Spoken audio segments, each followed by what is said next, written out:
Getting absurdly rich and escaping a life of mediocrity, it's actually fairly simple. And I know that sounds like quite a provocative statement, but I guarantee you are overcomplicating this process. I know this because this was me. I would have never made last month over $100,000 with my business if I didn't actively simplify and dumb down my own plan, step out of my own way and stop getting in my own way.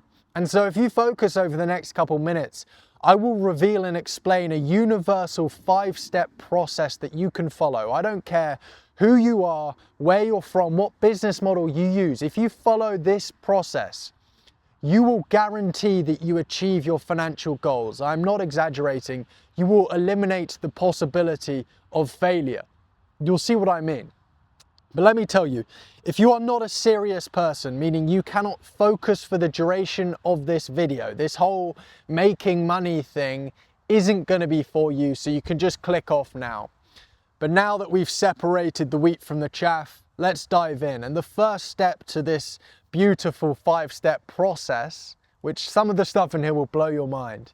The first step is, of course, we've got to choose a vehicle or a business model that's going to generate the cash. Now, this may seem like a simple insight, but there's actually a lot of depth here, because this is by far the most common question that I get asked all of the time. What is the best business model? And let me answer it for you. The best business model is the one that you stick to and take relentless action on for the next 5, 6, 7 years, whatever it may be. The reality is, this idea of the best business model, the easiest or the most profitable or the laziest business model, it's not real. Every single business model can work and every single business model can fail. It's dependent on the individual. The real determinant of success is you, not the business model.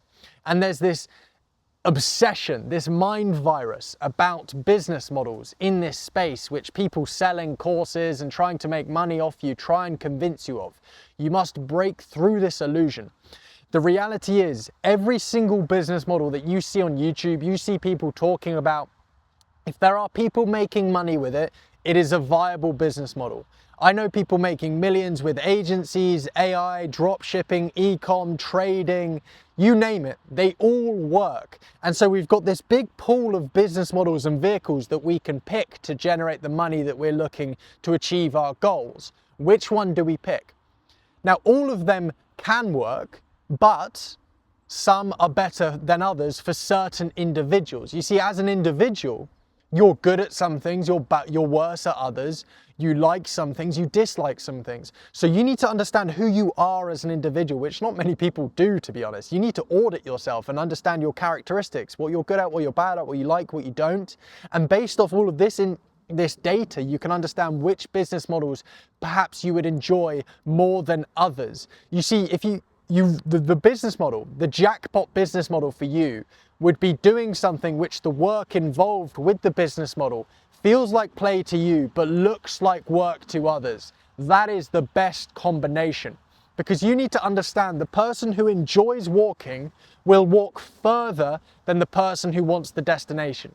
Because everybody who gets into business initially is doing this for the most part to generate more money and what that money gives them, the freedom, the lifestyle, etc. They want the destination at the end. But we know for a fact that this isn't sufficient to achieve the goal. Everybody has goals, but they don't rise to those goals. Most people fail. So just having or wanting the destination isn't enough fuel to allow you to achieve the goal. And so we want to want the destination. Of course, you can want the outcome and the money and the lifestyle, but we need to also enjoy the walking. If you do not enjoy the process, it doesn't matter how badly you want it, you will never achieve the goal. You need to stack the deck in your favor. At the very least, you must choose a business model that you don't hate, because if you hate something, you are stacking the deck against you in already a game that is very much against your odds. Getting rich, getting successful, it's more likely you fail than you don't, and that's the harsh reality of it. But all of these steps are providing us with a higher probability of success. And so if you enjoy the thing you're doing, or at least you don't hate it, the work involved with the business model, and you want the destination, Congratulations, you have just found the profitable, the most easiest, the best, the laziest business model of 2026. Now buy my course. I'm just kidding, I don't have anything to sell you, but this is the one that you stick to. Now, as I said, you commit to this. The absolute single worst mistake you could possibly ever make is now switching from this business model. This business model works. And so if you are not succeeding or you're not seeing the level of growth that you know you could be achieving, this is a you problem. This isn't a problem with the business model. So never switch from this business model. This is yours for life. Or maybe not life, but this is something you commit to for a very long time. That's number one. We've got our business model.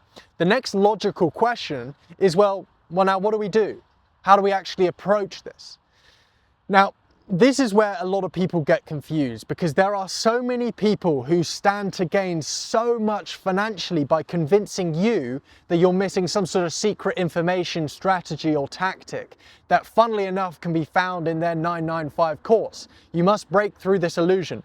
Information in the world of the internet, but especially with AI, is a commodity. Everybody has access to it. If you have a modicum of initiative and a Wi-Fi connection, you have access to the world's largest storehouse of information in the history of humans ever, that people 40 years ago couldn't have even dreamed of. You have access to the how-to. That's not the bottleneck of success. But nonetheless, it's important that we get the right strategies and the right model into our business. And so what frame do we approach this from? Well, of course, we have the internet, we have AI, we have YouTube to find all of these things and refine our skills and get better at the business that we're doing. But a very easy thing that you should be doing is copying or even stealing. There's this quote from Picasso: great artists copy, or no, good artists copy and great artists steal. What you must understand is you need to stop reinventing the wheel. I get so many people saying they want to make 10K per month and they're going to do this through this AI SaaS that they've done, and it's about getting disabled dogs to colonize Mars. I'm like, what the hell? I mean, you optimize for the goal. Your strategy is not congruent with the outcome you're trying to make. If you're trying to make anywhere from 10 to up to 100, probably even more K per month, you do not need to do anything new. You do not need to reinvent the wheel. Stop trying to be unique. Uniqueness will kill you. You see, why would you not copy people who have already succeeded in the thing that you're trying to do, who have already gone through the painstaking years of finding what works? Just copy them. And so what you need to do is you need to find 5 to 10 competitors in your niche, in your market, who are already succeeding, who are already at a place you want to be, or even further, ideally. So say you want to make 10K per month, find someone who's doing 80K per month and copy. So you find 5 to 10 of them. Now, if you cannot find 5 to 10 people in your market who are already succeeding, you need to go back to step one and find a new business model, because if your market doesn't have any saturation, this means it's dead. I see a lot of people try to reinvent the wheel in the sense of trying to find a new niche or something untapped. You need to rewire your beliefs about saturation. Saturation is an indication of market health, an indication of demand. And so if there is no competitors in your market, 99 times out of 100, this means it will not work. And so stop taking the risk.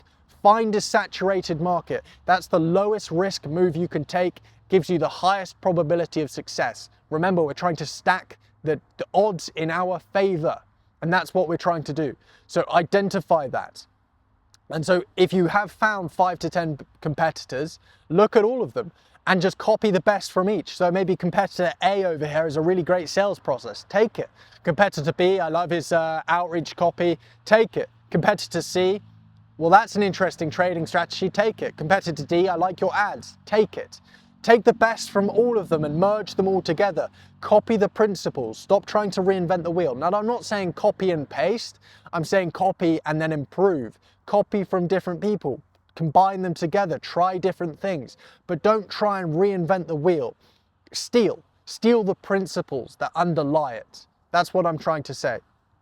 Don't try and reinvent the wheel, and you're essentially fast-tracking success here. You do not need to do anything unique to achieve the goals that you're looking to achieve, at least when you're getting started. And so that's step number 2. We have our business model. We now understand what we need to do and how we set it up.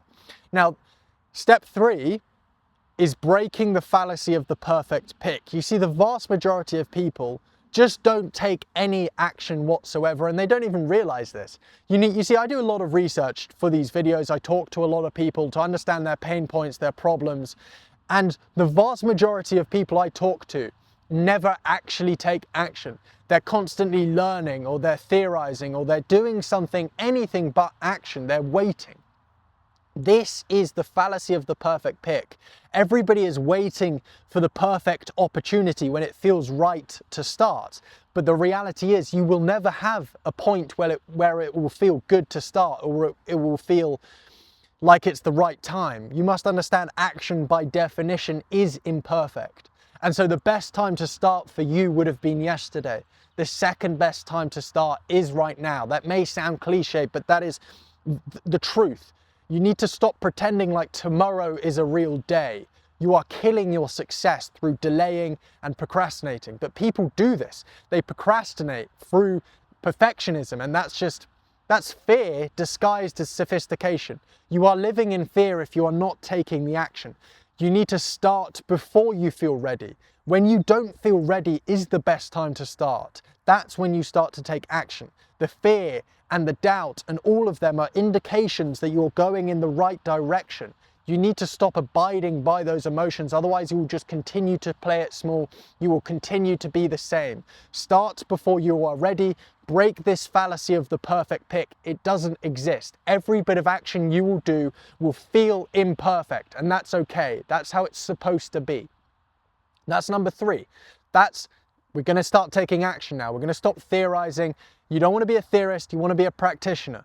But the obvious next question is, well, what do we take action on? Well, funnily enough, that brings us on to step 4, which is very simple. Spam the inputs.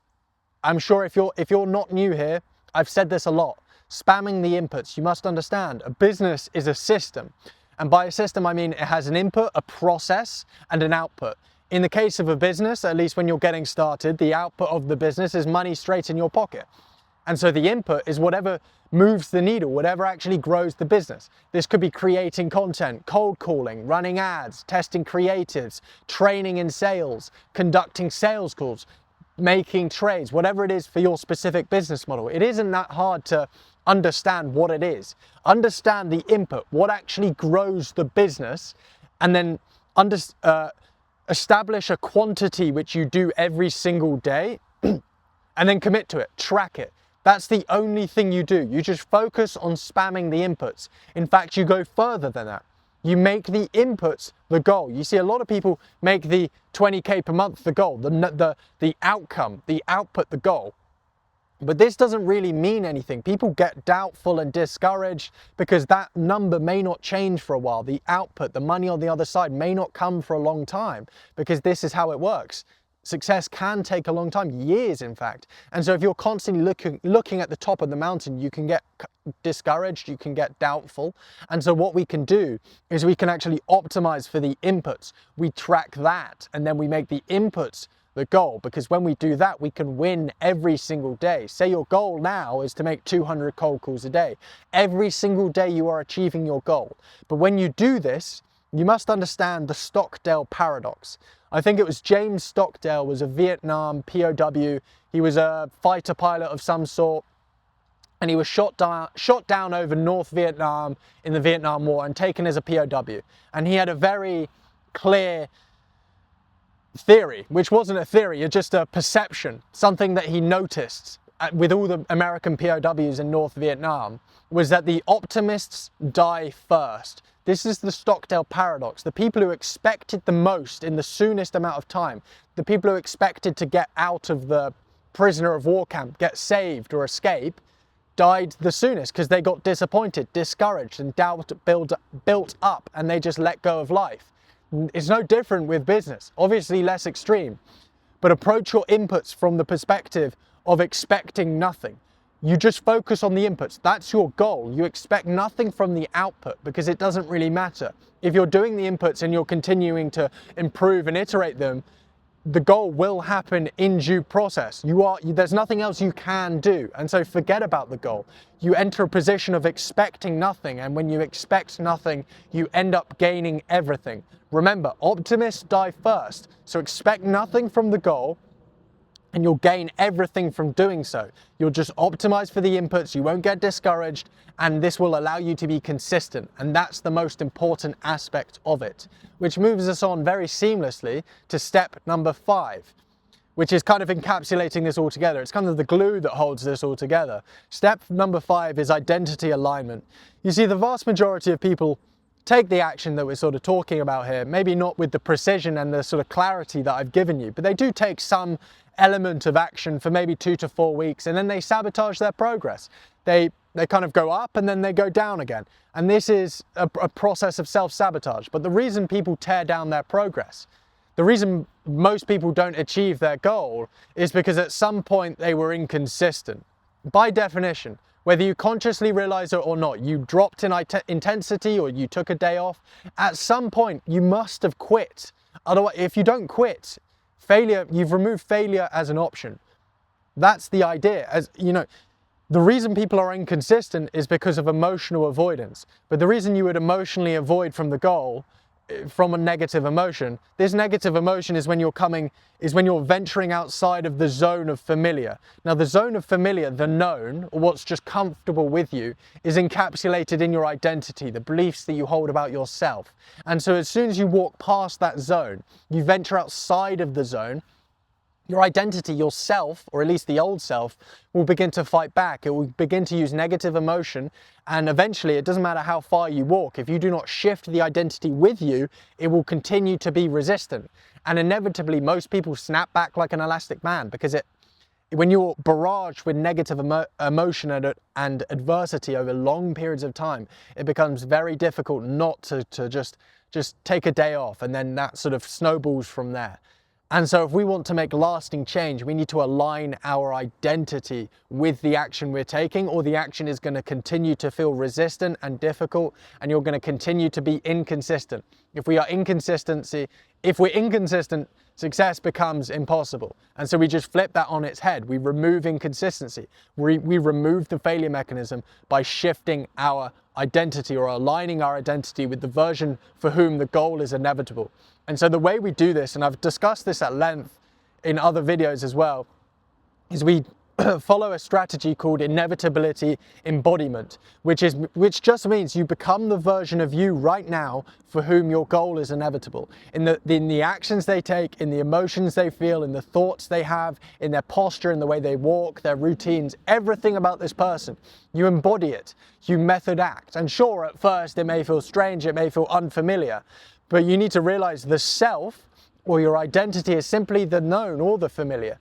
And so the more you repeat this, the more it becomes familiar. And the first 4 steps allow us to take that action.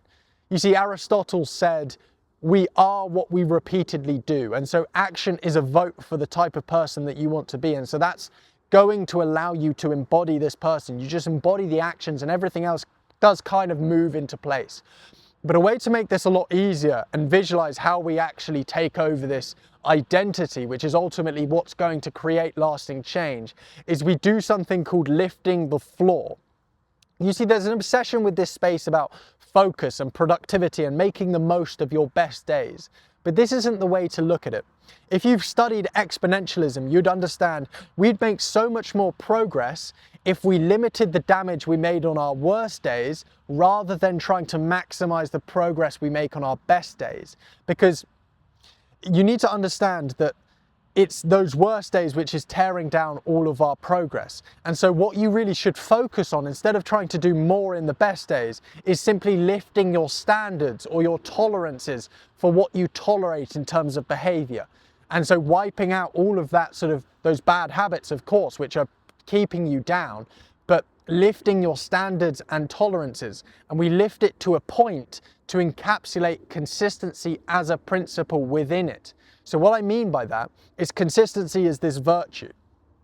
Right now, if you haven't achieved the success you're looking for, you probably aren't as consistent as you should be. Now, consistency is the only component that we need. If we don't have it, nothing else works. And so what we really need to work on is lifting our standards as a character, as an individual, what we accept, what we actually tolerate, to encapsulate consistency at the very least. So instead of trying to focus on getting loads done, intensity, productivity in one day, you lift your tolerances to a level where consistency is the baseline. No matter what, you show up every single day and do the inputs. That's the baseline. You don't fall below that. The way we do this is by slowly lifting our standards, slowly eliminating the bad behavior and lifting what we tolerate as an individual.